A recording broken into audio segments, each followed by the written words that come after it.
ওরা তো দেশের নয় তো, পাকিস্তান, ওরা পাকিস্তানিরা ভারতে ঢুকে আছে। ওদেরকে বাড়িতে যান, এসব কি দেখুন, দেখবেন ওদের ভারতীয় নয়, ওরা পাকিস্তানি। ভারতের খাবে, খেয়ে পাকিস্তানে দালালি করবে। ওই পাকিস্তানের দালাল বামের, আবার কি বামেরা, কি সন্দেহ নেই কোনো, বাম মানেই পাকিস্তানের দালাল। আমরা উস্কাই দিয়ে ওদেরকে থাকতে হবো না, আমাদের উস্কাই দিয়ে ওদের থাকতে হবো না, ঠিক আছে? রক্ত আর জল একসঙ্গে যায় না, রক্ত আর জল একসঙ্গে বইতে পারে না। ওরা আবার কিসের শান্তি চায়?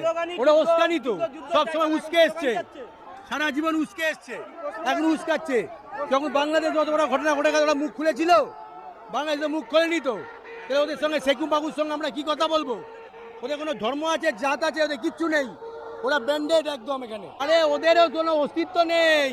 ওরা এখন সেইটার জন্য মুখ তুলে থাকবার চেষ্টা করছে। যতই লাভালাভি করুক, মুসলমানদের ভোটের জন্য করছে, ওরা যতই লাভালাভি করুক, ওরা শূন্য, আরো শূন্য পাবে। আপনারা একটা কাজ করুন, মাইকতে গিয়ে বলুন, এইখানে না না ওরা মিছিল করে পাকিস্তানে যাক, চীনে গিয়ে মানে করুক, ওখানে ওরা ভোট পাবে, ভোটে জিততে পারবে। শূন্য থেকে ওরা উঠবে, এই করে উঠবে না।